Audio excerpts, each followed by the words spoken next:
बिस्मिल्लाहिर्रहमानिर्रहीम, अस्सलाम वालेकुम। आप देख रहे हैं program news today with Tanzeela Mazhar. Program में आपको खुशामदीद कहते हैं। पाकिस्तान में सियासी मुस्तकबिल कैसा होगा वो नक्शा अब वाज़े नज़र आना शुरू हो गया है। आज पंजाब की असम्बली में नए मुंतखब अरकान ने अपना हलफ उठा लिया है। मरीम नवाज साहिबा पाकिस्तान की तारीख में पहली बार पंजाब की वज़ीर आला होंगी। खातून वज़ीर आला क्या किरदार अदा करेंगी, सबकी नज़रें उनकी तरफ लगी हुई हैं। विफाक में भी जो असम्बली का इजलास है उसके बुलाए जाने के इम्कानात हैं। अगले हफ्ते में इब्तिदा में ही ये इजलास भी बुलाया जाएगा। सिंध असम्बली का इजलास भी तलब कर लिया गया और मुराद अली शाह को एक बार फिर वहाँ पर वज़ीर आला नामजद कर दिया गया है। कुछ मामलात तय पा गए हैं, कुछ मामलात अभी भी अबहाम का शिकार हैं, जिनके हवाले से बहुत सवालात हैं। पाकिस्तान मुस्लिम लीग नवाज और पाकिस्तान पीपल्स पार्टी एक हुकूमत करने जा रहे हैं। पाकिस्तान मुस्लिम लीग नवाज के लोगों का दावा है कि ये इत्तेहादी हुकूमत होगी। पाकिस्तान पीपल्स पार्टी इसको मानती नहीं है। वो कहते हैं हम काबीना में नहीं आएंगे, हम सदारत दे रहे हैं, सदर जरदारी होंगे और शहबाज शरीफ साहब वजीर आज़म होंगे। ये इक्वेशन पाकिस्तान के सियासी माहौल को कितना बेहतर तरीके से मैनेज कर सकेगी, कितना बेहतर हैंडल कर सकेगी। एक मामला जो अभी तक फंसा हुआ है वो MQM पाकिस्तान और पाकिस्तान मुस्लिम लीग नवाज का है। यानी कि MQM का सबसे बड़ा सियासी स्टेक सिंध में है, लेकिन वो बराह रास्त पीपल्स पार्टी से कोई बातचीत नहीं कर रहे, बल्कि पाकिस्तान मुस्लिम लीग नवाज से बातचीत कर रहे हैं और गवर्नरशिप के मुतकाजी हैं। ये भी खबरें आ रही हैं कि वो कुछ वजारतें भी मांग रहे हैं।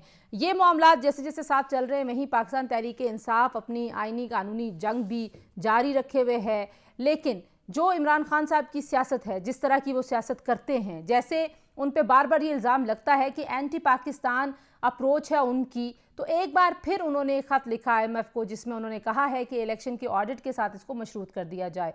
इस खत की तफसीलात क्या हैं, उसका मतन क्या है, जब वो सामने आएगा उसका हम आपके सामने जायज़ा रखेंगे। लेकिन क्या इमरान खान साहब ने अपनी माजी की गलतियों से कुछ सीखा है? इसका जवाब है नहीं।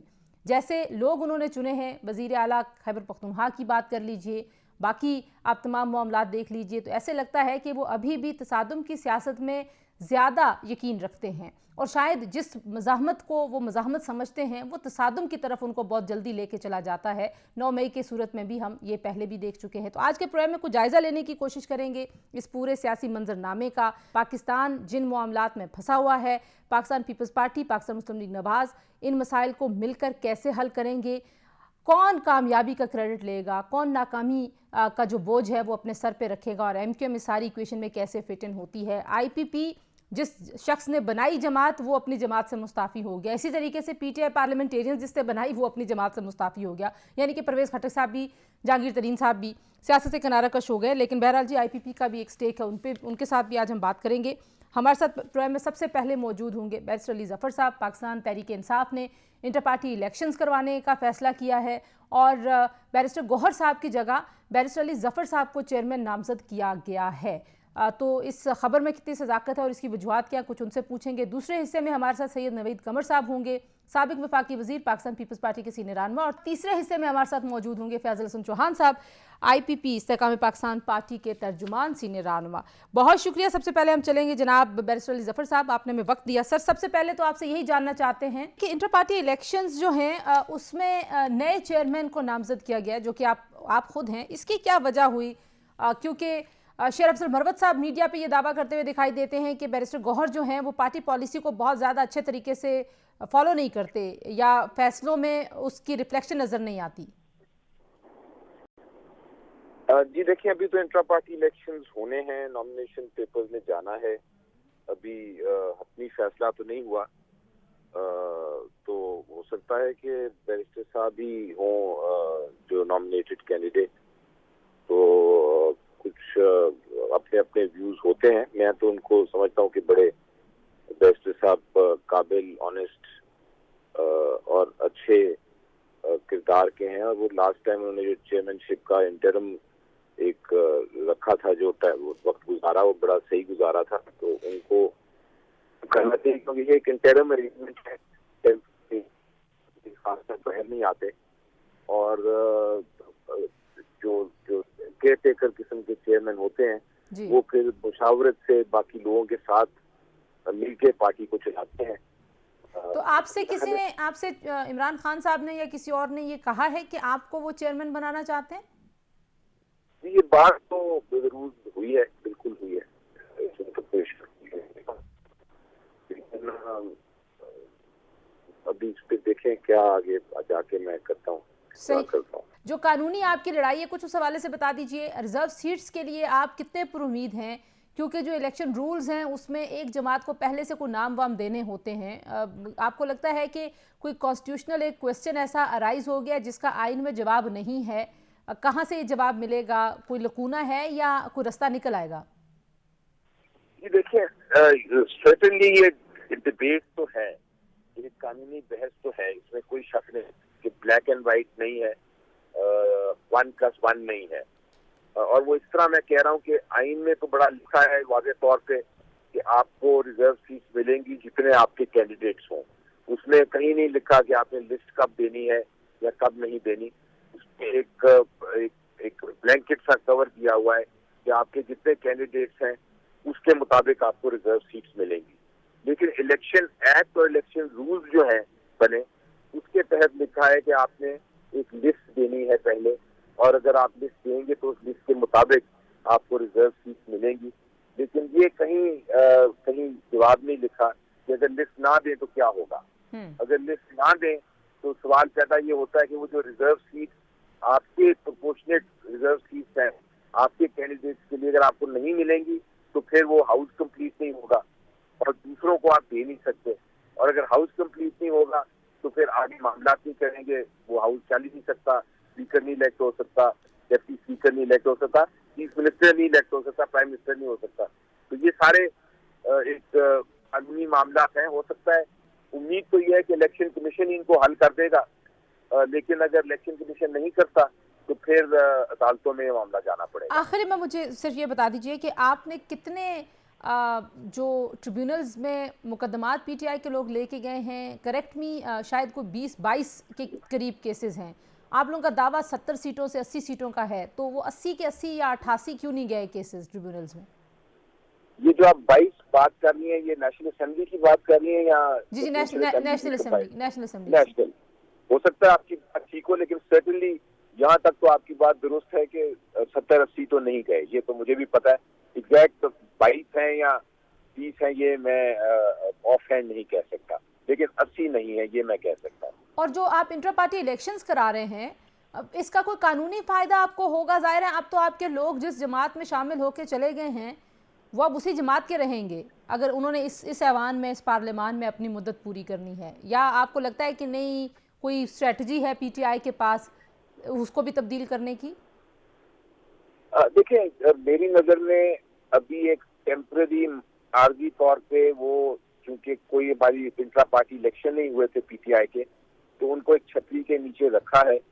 पीटीआई के इंट्रा पार्टी इलेक्शंस होने जा रहे हैं जिसका आपने जिक्र किया, और जब वो इलेक्शंस हो जाएंगे, और उम्मीद है कि इस बार इलेक्शन कमीशन ऑफ पाकिस्तान उनमें कोई रुकावट नहीं डालेगी उन रिजल्ट्स को एक्सेप्ट करने में, तो अगर वो एक्सेप्ट हो जाते हैं और हमें सिंबल मिल जाता है तो फिर उस सिंबल के नीचे सारे के सारे कैंडिडेट्स वापस आ सकते हैं। बैरिस्टर साहब, जो आपके मुखालफिन हैं पीटीआई के, वो इमरान खान साहब के आईएमएफ को खत लिखने या लिख दिया गया, जो भी उनकी राय है उसको एंटी पाकिस्तान कह रहे हैं। तो खान साहब पे जाहिर है 9 मई के हवाले से भी यही इल्ज़ाम लगा हुआ है। तो आपको नहीं लगता कि आज के हालात में, आज जहाँ पे सियासत फंसी हुई है, जहाँ पे पीटीआई फंसी हुई है, जहाँ पे मुल्क फंसा हुआ है और पीटीआई के मामलात को लेकर जाहिर है इदारे भी फंसे हुए हैं, वहाँ पे उनको थोड़ी सी अपने रवैये पे, अपनी अप्रोच पे कुछ थोड़ा सा रिकन्सिडर करने की ज़रूरत है? कोई ऐसी गुफ्तगू होती है आपके खान साहब से जब मुलाकात होती है? मौक़िफ़ इस पे काफ़ी क्लियर है, और उनका मौक़िफ़ ये है कि हम कहीं खुदा न खास्ता आईएमएफ को रोक तो नहीं रहे, लेकिन एक अपनी सपोर्ट मांग रहे हैं और लोगों के लिए मांग रहे हैं, क्योंकि इस वक्त ये है कि लोगों ने वोट दिया है, लोगों ने मैंडेट दिया है, और मैंडेट को जैसा मैंने कहा कि जमहूरियत के साथ उसका बड़ा कनेक्शन है, और उसको आप अगर रेज कर रहे हैं मुख्तलिफ फोरम पे, तो मेरा ख्याल है ये एंटी पाकिस्तान नहीं है। लेकिन उसमें अगर ऑफकोर्स अगर आप किसी से बात करते हैं जिसमें एंटी स्टेट एलिमेंट है तो हम कभी भी नहीं करेंगे। इसलिए मुझे नहीं लगता कि कोई इसको हमें डिफरेंट ट्विस्ट दिया जा रहा है। जैसा मैंने कहा कि हमेशा, ठीक है, अगर आप आगे माजी देख में लें भी ठीक है, अपना माजी में तो लोगों ने इसी तरह डिमांड की, और डिमांड रेज करने में क्या हर्ज है।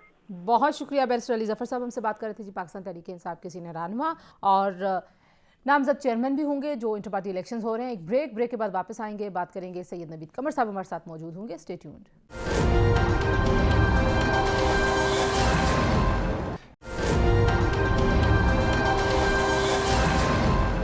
Welcome back to news today जी। और बात करेंगे पाकिस्तान पीपल्स पार्टी हुकूमत साजी में किस फार्मूले के तहत शामिल हो रही है, फैसला साजी में कहां तक शरीक होगी और जो फैसले हुकूमत करेगी उसको कितना ऑन करेगी। और इस सब गुफ्तगू के लिए हमारे साथ मौजूद हैं सैयद नवीद कमर साहब, जो कि साबिक वफाकी वजीर हैं पाकिस्तान पीपल्स पार्टी के सीनियर रहनुमा। बहुत शुक्रिया नवीद कमर साहब, आपने हमें वक्त दिया। सबसे पहले तो यही एक बुनियादी सवाल आजकल उठ रहा है कि पाकिस्तान पीपल्स पार्टी कैबिनेट का हिस्सा क्यों नहीं बन रही, क्योंकि आपको ज़ाहिर है सभी को नज़र आ रहा है कि मुश्किल फैसले करने होंगे। अगर आपने मुल्क को आगे लेके जाना है तो रिस्पॉन्सिबिलिटी शेयर नहीं करनी चाहिए क्या? बिस्मिल्लाहिर्रहमानिर्रहीम। देखिए, ये दुरुस्त बात है कि कोई भी पार्टी जब इलेक्शन में जाती है तो वो गवर्नमेंट बनाने के ही हवाले से जाती है, और वो जब मैंडेट उसको मिलता है तो उससे आप रिस्पॉन्सिबिलिटी कह लें, बहरहाल डिसीजन मेकिंग करनी होती है, और वो करते हैं और ये उम्मीद करते हैं कि उससे सही फैसले होंगे। सवाल ये नहीं है कि वो जो है पॉलिटिकली आपके फेवर के ही हों, लेकिन अगर सही फैसले मुल्क के लिए करने तो आप करते हैं। तो इस माहौल में भी बात ये नहीं है कि पीपल्स पार्टी भाग रही है कि हमें मुश्किल फैसले नहीं करने पड़े। सवाल ये कि मैंडेट किसको मिला है। अगर सबसे बड़ी पार्टी जो है पीटीआई बैक्ड इंडिपेंडेंस थे, तो दूसरे नंबर पे पीएमएलएन थी, क्योंकि पीटीआई किसी से बात नहीं करना चाहती तो पीएमएलएन ही अपनी हुकूमत तो बना ली। अगर पाकिस्तान मुस्लिम लीग नवाज मुश्किल फैसले अगर मुझे कंप्लीट करने दें जी, जी, जवाब, तो जी, शायद आपको जो है सप्लीमेंट्री ना करनी पड़े ना। तो सवाल ये है कि जिस पार्टी को मैंडेट मिला है, एक हद तक हमने डिसाइड किया कि क्योंकि हम क्राइसिस नहीं चाहते, हम ये नहीं चाहते कि असेंबली फौरी तौर पे डिसॉल्व हो फिर हम एक अनसर्टेनिटी में चले जाएं। तो जो भी गवर्नमेंट बना रहे हैं हम उनको सपोर्ट करेंगे। उस लिहाज से हम अपनी प्रेजेंस जरूर दिखाएंगे। जो कॉन्स्टिट्यूशनल पोजीशंस हैं जो भी हमें मिल सकती हैं, जो कि इस केस में प्रेसिडेंट और चेयरमैन सेनेट की हैं, तो वो हम लेंगे। लेकिन फ्री हैंड होना चाहिए जो प्राइम मिनिस्टर हो और उनकी जमात को, कि वो अपनी कैबिनेट चूज करें, अपने मंशूर के मुताबिक चलें। और हमारी जहाँ जहाँ ज़रूरत पड़ेगी, पर्टिकुलरली गवर्नमेंट को की लाइफ चलाने के लिए, पार्लियामेंट की लाइफ चलाने के लिए, उसमें हम भरपूर उनका साथ दें। मैं राना सनाउल्लाह साहब को सुन रही थी, ज़ाहिर सीनियर लीडर है, पंजाब के सदर भी हैं, पाकिस्तान मुस्लिम लीग नवाज के साबिक वफाकी वजीर भी हैं।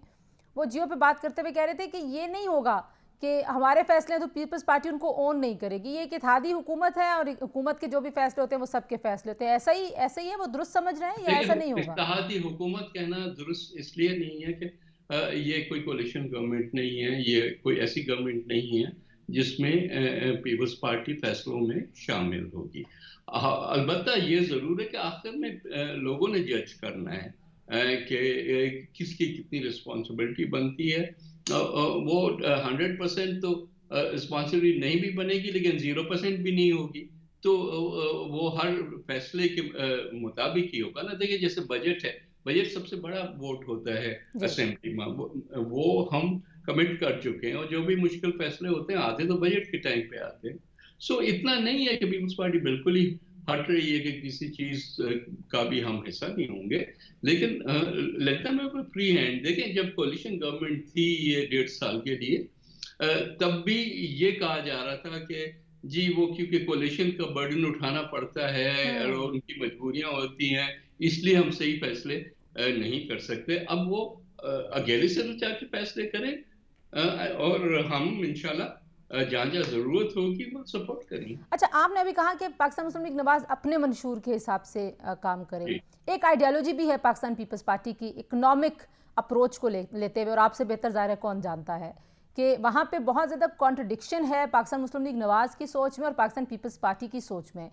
और उसी कॉन्ट्रडिक्शन के ऊपर बहुत सारे लोगों का ख्याल है कि अगर आपने IMF की शराइत को पूरा करना है, अपनी इकॉनमी को वापस अपने पाँव पे खड़ा करना है, तो आपको प्राइवेटाइजेशन भी करनी पड़ेगी, आपको बहुत सारे फैसले करने पड़ेंगे। तो इन चीज़ों पे ये जो आपके और उनके मंशूर में जहां पे कॉन्ट्रडिक्शन आती है या कॉन्फ्लिक्ट आता है, उसको कैसे रिजॉल्व करेंगे आप इन 5 सालों में? हर चीज का एक तरीका होता है, लेकिन जब आप इतने एब्सोल्यूट टर्म्स में बात कर रही हैं, ऐसा है नहीं। अच्छा। शायद पीपल्स पार्टी के दौर में और मेरे अपने उसमें मैं प्राइवेटाइजेशन का वसीर रहा हूँ 3 दफा। जी। तो उस लिहाज से हमने मॉनेटरी टर्म्स में देखें तो सबसे ज्यादा प्राइवेटाइजेशन पीपल्स पार्टी के जमाने में हुई है और मुश्किल प्राइवेटाइजेशन हुई है। लेकिन तरीके का फर्क होता है। एक तो ये फर्क होता है कि जहां जहां जरूरी हो, पैसा रेज करने की बात हो, तो वहां स्टॉक मार्केट को इस्तेमाल किया जाता है। फिर पब्लिक प्राइवेट पार्टनरशिप हमारा प्रेफर्ड मोड होता है। अब उसके कई शक्लें हो सकती हैं और उस पूरे स्ट्रक्चर के अंदर कई चीजें, लेकिन उजलत में जाके प्राइवेटाइजेशन कर देना कि जी हमारे पास 1 महीने में हमने सारा कुछ बेच देना है, तो वो तो गलत होगा ना। उसके नतीजे भी आपने देखा है, माजी में भी खराब रहे हैं और आइंदा फिर वही जो है मिस्टेक्स करने हमें नहीं जाना चाहिए।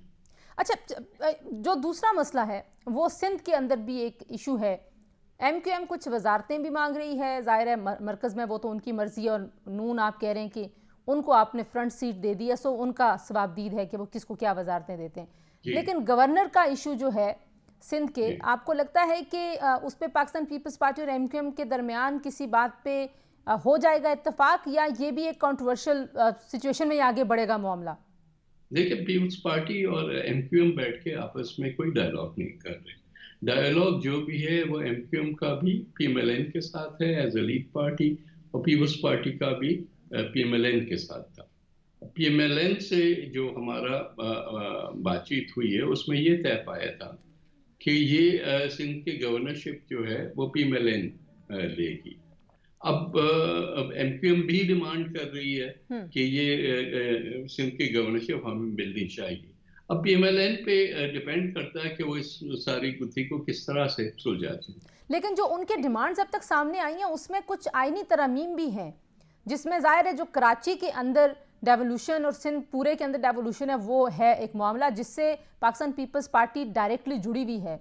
तो आप लोग बिल्कुल साइड पे रहते हुए समझते हैं कि वो नेगोशिएशंस जो हैं वो इस मामले पे कोई साइड पे रहने की बात नहीं। पहली चीज तो ये कि कॉन्स्टिट्यूशनल अमेंडमेंट करना जो है किसी के बस की बात नहीं है। इस असेंबली में मुश्किल से एक सिंपल मेजॉरिटी, बल्कि ये तो माइनॉरिटी गवर्नमेंट होगी, मेजॉरिटी भी नहीं होगी, तो वो तो बहुत दूर की बात है। ये सियासी हथकंडे होते हैं अपनी जो इलेक्ट्रेट है उसको राजी रखने के लिए। ये कोई प्रैक्टिकल चीज नहीं। बाकी अगर इस किस्म की कोई चीज लाई गई तो डेफिनेटली जहां हम देखिए, पाकिस्तान एक फेडरेशन है और फेडरेशन सूबे जो हैं वो वोट करते हैं कि पाकिस्तान का हमने हिस्सा बनना है। ये हिस्टोरिकली ये इस तरह से पाकिस्तान बना था।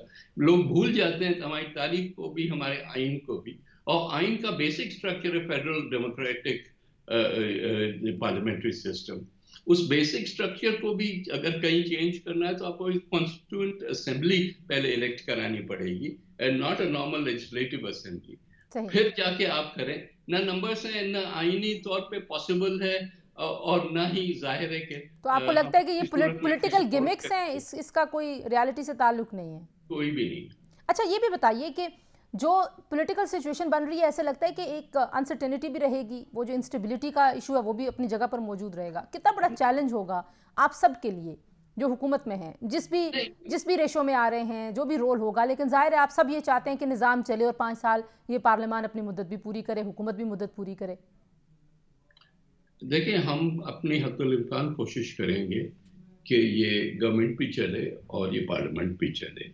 लेकिन at the end of the day ये वज़ीर आज़म साहब के लिए बड़ा चैलेंज है कि वो न सिर्फ अपने उन लोगों को जिन्होंने उनके लिए वोट किया, लेकिन उन लोगों से भी जिन्होंने इनके खिलाफ वोट देंगे या एक्सपेक्टेड है कि देंगे, उनको भी किसी न किसी हवाले से एक डायलॉग का हिस्सा बनाएं और एक वर्किंग रिलेशनशिप क्रिएट करें।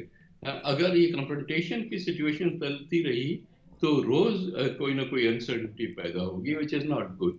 तो उस लिहाज से मेरा ख्याल है कि बड़ा जरूरी है कि सब्र और तहम्मुल से ये हुकूमत चलाई जाए। प्रेसिडेंसी का क्या रोल देखते हैं आप? और सबको इसमें इंक्लूसिव गवर्नमेंट करे बजाय इसके के सोलो फ्लाइट्स करे। तो प्रेसिडेंसी का क्या रोल होगा, स्पेशली जरदारी साहब देयर एज प्रेसिडेंट? जब वो माजी में भी थे तो बहुत रिकन्सिलिएशन का एक पूरा हमने एक नया बाब देखा था, 18वीं तरमीम पे एक नई चीज़ देखी थी। किस तरह से आप समझते हैं कि ये इक्वेशन, शहबाज साहब वजीर आजम, जरदारी साहब सदर, ये इक्वेशन कितनी कामयाब होगी जिस इंक्लूसिव पॉलिटिक्स की आप बात करें उसके लिए? देखिए, प्रेसिडेंट का कॉन्स्टिट्यूशनली गवर्नमेंट चलाने में, गवर्नमेंट को सीधा रखने में कोई रोल नहीं होता है, तो इस लिहाज से तो उनका रोल नहीं है। बाकी ये है कि एज अ पॉलिटिकल और जो हमारे प्रेसिडेंट है फोर पीस के, उस हिसाब से और उनका जो तजर्बा है एज फॉर्मर प्रेसिडेंट, वो इसको ज़रूर इस्तेमाल कर सकते हैं अगर प्राइम मिनिस्टर चाहें तो वरना प्रेसिडेंसी जो है एक अलग इंस्टीट्यूशन है और गवर्नमेंट अलग होती है, तो एज पर नीड उनको ज़रूर कहा जा सकता है कि आप मदद करें, लेकिन उनके जो फराइज होते हैं एज प्रेसिडेंट उसमें ये शामिल नहीं है। आखिरी सवाल मैं आपसे पंजाब के हवाले से करना चाहती हूँ। मरियम साहिबा एज सीएम पंजाब, किस तरह से आप इस फैसले को देखते हैं? किस तरह से आप समझते हैं कि जो पीपल्स पार्टी जिस जगह पे पंजाब में मौजूद है उससे आगे आप लोग कैसे निकलेंगे, अपना फुटप्रिंट वापस कैसे लेके आएंगे, वोटर्स को कैसे अट्रैक्ट करेंगे? देखिए, विश गुड लक। जाहिर है कि एमएलएन का फैसला था और उन्होंने मरियम बीबी को नॉमिनेट किया एज चीफ मिनिस्टर पंजाब, तो अच्छी बात है। लेट अस सी कि कैसे परफॉर्मेंस रहता है। हम कोशिश करेंगे कि जाहिर है इस दफ़ा जैसे आपने देखा बिलावल साहब ने खुद अपने आप को वहाँ कैंडिडेट बनाया लाहौर से, हालांकि हमारी हिस्टोरिकली वो सीट नहीं थी। अगर फ्री फेयर इलेक्शंस होते तो रिजल्ट्स काफ़ी मुख्तलिफ होते, लेकिन क्योंकि इसमें काफ़ी सारे क्वेश्चंस रेज हुए हैं तो वो बात अलग है, लेकिन इसका मतलब ये नहीं कि आइंदा भी कभी पीपल्स पार्टी जो है वहाँ अपना अट्रैक्शन नहीं बना सकती। जाहिर है मेहनत की ज़रूरत ज़रूर होगी, लेकिन इस पीरियड में जो नेक्स्ट इलेक्शन से पहले है, पीपल्स पार्टी अपनी स्ट्रेंथ जो है वो पंजाब में डेफिनेटली बढ़ाएगी। नवीद कमर साहब, ये जो आईएमएफ को खत लिखने का मामला है, इमरान खान साहब ने उन्हें खत लिखा है जी कि मशरूत कर दिया जाए इसको इलेक्शंस के ऑडिट के साथ, और जो पाकिस्तान में जितने भी उनके मुताबिक हालात हैं वो सारे उन्होंने बताए हैं। किस तरह से आप देखते हैं और ये अप्रोच क्या है? क्योंकि माजी में भी हमारे पास ऐसी मुबैना ऑडियोज आई जहाँ पे पीटीआई के जो उस वक्त के मिनिस्टर्स थे वो ये बातें कर रहे थे कि आईएमएफ को रोका जाए, फिर उसके बाद एक आपको पता है कि कैंपेन इनके ओवरसीज सपोर्टर्स करते रहे और अब खान साहब ये खत लिख रहे हैं। How do you look at it? ये तो बहुत ही एक मेरा ख्याल है कि इमरान खान साहब जहां आज पहुंचे हैं ना वजीर आजम होते होते, अब ये इस किस्म के जो फैसले उनके होते हैं जो पाकिस्तान को पीछे और अपनी कुर्सी को पहले रखने वाली बात होती है। कोई भी नहीं पाकिस्तानी अगर अपने आप को कहलाता है तो ये चाहेगा कि मुल्क का डैमेज हो, और ये ऐसा खत लिखने का मकसद ये है कि जब तक कि हमारी हुकूमत नहीं बन जाती तब तक आप पाकिस्तान को पैसे ना दें। पाकिस्तान को पैसे ना दें मीन पाकिस्तान दिवालिया हो जाए, कोलैप्स कर जाए। ये तो पाकिस्तान के दुश्मनों की ही एजेंडा हो सकता है, किसी पाकिस्तानी का एजेंडा नहीं हो सकता। इस खत की कोई अहमियत भी होगी वहां पे बाहर में? एक सेकंड, हमारे सियासी इख्तलाफात जितने भी हों, हम नहीं चाहते कि किसी पॉलिटिकल लीडर को इस तरह से प्रोसिक्यूट किया जाए, पर उसका मतलब ये नहीं कि वो एंटी पाकिस्तान डिस्कोर्स जो है और खासकर इतना प्रोएक्टिव होके इसको रोकने की कोशिश करे। वो आज मैंने सुना कि वो कह रहे हैं कि खत में शायद इतना कुछ नहीं है। बहरहाल वो खत देखने के बाद फर्दर कमेंट कर सकेंगे, लेकिन जितना भी है आईएमएफ को इनवाइट करना कि पाकिस्तान की सियासत में उनका रोल होना चाहिए, ये तो किसी सूरत में भी एक एक्सेप्टेबल चीज़ नहीं। तो इसका कोई इम्पैक्ट होगा? मतलब जाहिर है you have been dealing with IMF और उस तरह के इदारे, कैसे देखते हैं वो इस तरह की एक इंटरनल इशू को ऐसे पॉलिटिकली यूज किया जाए? देखिए, आई डोंट थिंक आईएमएफ इस चीज़ को कंसिडर करेगा कि पाकिस्तान में इलेक्शन अच्छे हुए या बुरे हुए या जो कुछ भी है। जाहिर है आईएमएफ चाहता है कि एक नेशनल कंसेंसस हो क्योंकि टफ डिसीजंस लेने होते हैं, लेकिन you can't take it to that extent के आप उनको मना कर दें और आपके कहने पे वो कहें कि अच्छा ठीक है, फिर जब तक खान साहब नहीं एनओसी देते तब तक हम पाकिस्तान को जो है वो लोन नहीं देंगे। ये तो प्रीपोस्टरस बात। Thank you so much Saeed Naveed Qamar साहब, हमें वक्त देने के लिए। जी, आप पीपल्स पार्टी के सीनियर रहनुमा साबिक वफाकी वजीर की गुफ्तगू सुन रहे थे। शामिल करेंगे एक ब्रेक के बाद वापस आएंगे तो बात करेंगे पंजाब की सियासी सूरत हाल के हवाले से और पंजाब में कैसी गवर्नेंस लेके आएंगी मरीम नवाज साहिबा। हमारे साथ रहिए।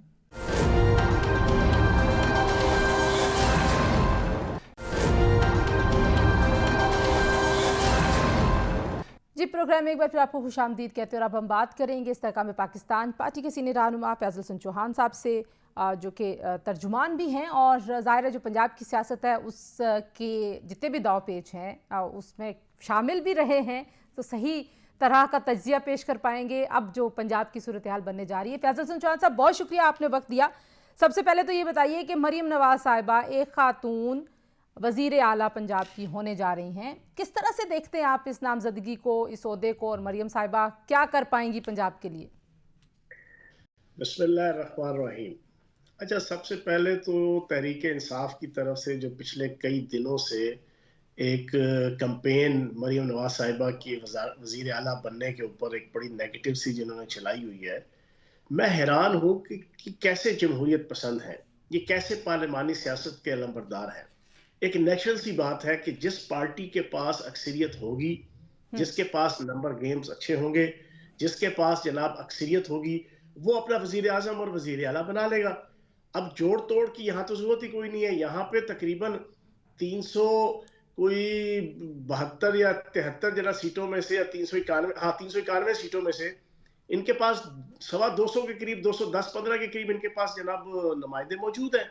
अब आसानी से उन्होंने जनाब वजीर आला बन जाना है और ये उनका राइट है। जब उनकी पार्टी जीत गई, उसके पास सीटें ज्यादा है, तो उस पर ये ऑब्जेक्शन क्रिएट करना कि कोई जजता नहीं है, किसी की वैल्यू नहीं है, किसी के लिए जनाब ये सीट अच्छी नहीं है, तो भाई अगर वो कह रहे हैं हमारा मैंडेट चोरी हुआ है, वो कह रहे हैं हमारा मैंडेट चोरी होकर ये सीटें बनी हैं।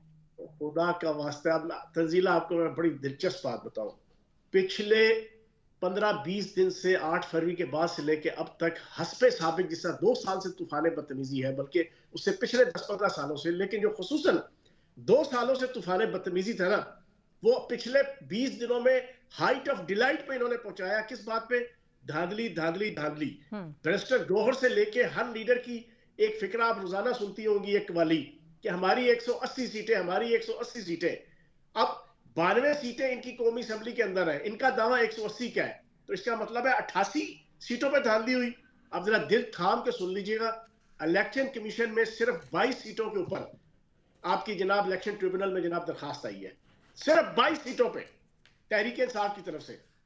पूरी पाकिस्तानी कौम को ये बाहर मीडिया में और पॉलिटिक्स में बेवकूफ बना रहे हैं कि हमारी 88 सीटों पे धांधली, 88 सीटों पे। और भाई अगर 88 सीटों पे थी तो बाकी 66 सीटों पे आपने क्या अफगानिस्तान के इलेक्शन कमीशन में दायर की है या इंडिया के इलेक्शन कमीशन में दायर की है? तो ये झूठ, फ्रॉड, फरेब की सियासत इनको छोड़ देनी चाहिए। यही बात यहाँ पर पंजाब के अंदर आप ये लगे हुए हैं। और भाई आप बताओ, पंजाब के अंदर टोटल मेरा ख्याल है कि 15 या 16 सीटों के ऊपर जनाब आपके इलेक्शन ट्रिब्यूनल में जनाब शिकायत आई है। आपने एक बड़ी इंटरेस्टिंग शख्सियत का नाम लिया था, वहां मैंने बात आपकी टोक दी, बुज़दार साहब। तो अब बुज़दार साहब जो हैं वो जो लैंडमार्क किस्म की परफॉर्मेंस छोड़ के गए हैं, उसके बाद मरीम साहिबा के लिए चैलेंज कितना बड़ा होगा इस अपोजिशन के साथ, जो पहले ही कह रही है कि शोर मचाना है, और शोर मचाना आता भी है पाकिस्तान तहरीक इंसाफ को। अगर उस्मान बुज़दार साहब बन सकते हैं, अगर महमूद खान साहब बन सकते हैं, अगर अली अमीन गंडापुर वजारत आला का कैंडिडेट बन सकता है, तो बताएं मरीम नवाज साहिबा के अंदर कौन सी कोई ऐसी कमी कजी है? उनमें कोई कैल्शियम ज्यादा है, या उनमें कोई जनाब कोई और विटामिन ए या बी या सी या डी ज्यादा है कि जो इनके पास नहीं है? एक नेचुरल सी बात है, जिस पार्टी की नंबर गेम्स ठीक है उसका राइट है, जिसको भी वो बनाए। मेरी तो ये है कि वो एक पॉलिटिकल फैमिली से ताल्लुक रखती है, उनके खानदान में से वजारत उज़्मा, वजारत आला बड़ी दफा एक्सरसाइज हुई है। उम्मीद है कि वो पंजाब की जंपल है, पंजाब उनकी लेगेसी है, और वो उम्मीद है कि इंशाल्लाह अच्छे तरीके से परफॉर्म करेंगे। लेकिन इस उम्मीद के अलावा असल बात तंजीला ये है कि हमें इस वक्त जरूरत है कि पाकिस्तान की इकोनॉमी बेहतर हो, पाकिस्तान के अंदर सुकून आए, पाकिस्तान के अंदर सिस्टमैटिक तरीके से पॉलिटिकल प्रोसेस चले, पाकिस्तान की आवाम को महंगाई और बेरोजगारी के चुंगल से आज़ादी मिले, और पाकिस्तान की मईशत को जो दिवालियापन की तरफ जा रही है उसको कोई ठहराव मिलके उसको अपने पाँव पे खड़ा किया तो जाए। मरियम साहिबा के लिए सबसे बड़ा चैलेंज है। क्या है आपके ख्याल में? बिकॉज आप पंजाब में ज़ाहिर है हुकूमत का हिस्सा रहे हैं, इस पार्लियामान का भी हिस्सा रहे हैं पंजाब के, आपके ख्याल में सबसे बड़ा चैलेंज क्या होगा? सबसे बड़ा चैलेंज रूल ऑफ लॉ है। पाकिस्तान के अंदर 2 साल से इंटेंशनली बैरूनी ताकतों के कुछ करैक्टर, एक्टर और फैक्टर हैं कि जिन्होंने पाकिस्तान के अंदर रूल ऑफ लॉ नहीं होने दिया। जो जुल्म, जबर, बदमाशियां 9 मई उससे पहले उससे बाद के जो होते रहे, किसी एक को सजा नहीं मिली सवाए बानी चेयरमैन तहरीक इंसाफ और उसकी मिसेस को। वो भी पहले 2 साल पूरा हीरो बनाया गया। उनको जनाब अदालतों के अंदर, उनको लोगों के पास, उनको जनाब मैदानों में, सड़कों में हीरो बना के फिर उनको सजा दी गई। लेकिन वो हजारों सैकड़ों लोग के जो मास्टर माइंड थे तहरीक इंसाफ के, जो मफरूर होके कोई MNA बन गया, कोई MPA बन गया, कोई वजीर आला बनने चला है, किसी को कोई सजा नहीं हुई। Rule of law. अमेरिका में जनाब जनवरी 2021 में आपकी कैपिटल हिल्स का वाकया हुआ था, वहां पे उन्होंने भी डोनाल्ड ट्रंप की तकरीरों से मुतासिर होकर हमला किया था अपनी पार्लियामेंट पे। अगले दिन 1150 बंदों पे FIR हुई और 2 महीने के अंदर जनाब 950 बंदों को 2 साल से लेके 18 साल की कैद हो गई। वो सारे माँ के लाडले इस वक्त जेल में गल सड़ रहे हैं। उनकी सारी आजादी, इजहार राय और उनकी पूरी जमहूरियत और इनकलाबियत झाग की तरह बैठ गई। सही। तो आपको लगता है ये जो मफरूर थे, रोपोश थे और MNAs और MPs बन गए हैं, इनके खिलाफ कार्रवाई अगर जारी रहेगी तो जाहिर है फिर सियासी इस्तेहकाम नहीं आएगा। फिर लोग कहते हैं कि भाई इनको आप दीवार के साथ लगा रहे हैं, उनका क्या करें?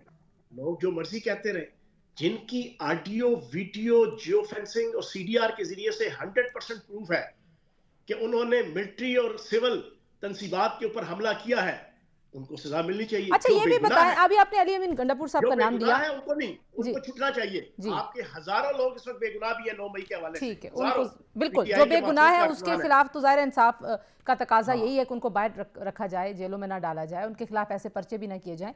लेकिन अली अमीन गंडापुर ही क्यों? आपने ज़ाहिर सोचा तो होगा, आपकी भी पुरानी जमात है, वहाँ पे आतिफ खान है, वहाँ पे शहराम है, वहाँ पे तैमूर हैं, मतलब अच्छे खासे पढ़े लिखे लोग हैं। तो और मतलब पढ़े लिखे तो शायद अली अमीन गंडापुर साहब भी होंगे, लेकिन एक शख्सियत के हवाले से बात करें तो अली अमीन गंडापुर ही क्यों इमरान खान साहब की चॉइस है, जरा बताइए। A man is known by his company he keeps।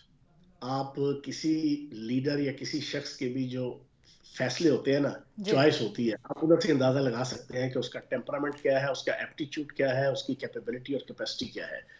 Ali अमीन आपने बिल्कुल ठीक मिसाल दे दी, आतिफ खान की आपने मिसाल दी, शहराम तरकई की दी आपने जनाब तैमूर झगड़ा की दी। लेकिन मैं ये समझता हूँ कि वो ऐन वाला जनाब पाड़ा और वो ऐन वाली गजल, वो ऐन वाली जनाब ऐन तो आतिफ भी है ना, ऐन तो आतिफ भी है, सुने ना, वो चल रही है। और बुनियादी तौर पे टकराव के लिए उसको चुना गया है कि वफाक से टकराव करना है, क्योंकि बानी चेयरमैन तहरीक इंसाफ मुसलसल 2 साल से पाकिस्तान को डिस्टेबलाइज करने के लिए एक एजेंडे पे है, चाहे वो इंटेंशनली है या नॉन इंटेंशनली है। उनके इर्द गिर्द के लोग, उनके बैरूनी सहूलतकार, उनके अंदरूनी सहूलतकार, सबका एजेंडा एक है कि पाकिस्तान को डिस्टेबलाइज। अच्छा, मुझे 2 क्विकली आपसे बातें पूछनी है, वक्त क्योंकि कम है, 2 छोटी छोटी बातें बता दीजिए आप। एक तो PTI ने, इमरान खान साहब ने IMF को खत लिखा है, उस पर कमेंट कर दीजिए, क्यों लिखते हैं वो ये बार बार, IMF के पीछे क्या? मैंने इस पे एक ट्वीट किया है कि अगर ये चीज जानने के बाद भी अगर कोई PTI का कारकुन या वोटर या सपोर्टर जनाब नजरसानी नहीं करता अपने लीडर की हमायत की, तो वो नकदा कोका के ऊपर डांस करता रहे। लेकिन अगर खुदा न खास्ता IMF ने उनके लीडर की सिफारिश और मुतालबे के ऊपर ये जनाब मुआहिदा रोक दिया और कर्ज ना दिया, तो आने वाले वक्त में फिर जनाब इंसान नहीं, फिर आपकी भूख, आपकी महंगाई और आपकी बेरोजगारी वो घर घर, गली गली, मोहल्ले मोहल्ले में जनाब नकदा कोका का जनाब गाना गाएगी और नंगा और गंदा नाच खेलेगी। और आप लोग IPP शेयर होल्डर होंगे पंजाब की गवर्नमेंट में? हाँ या ना में बस बता दीजिए। पंजाब के अंदर भी और वफाक के अंदर भी जनाब ठीक है, हिस्सा होंगे। बहुत शुक्रिया फैजल हसन चौहान साहब की गुफ्तगू आपने सुनी जी। आज से प्रोग्राम के लिए इतना, इंशाल्लाह कल आपसे दोबारा मुलाकात होगी। अल्लाह हाफिज।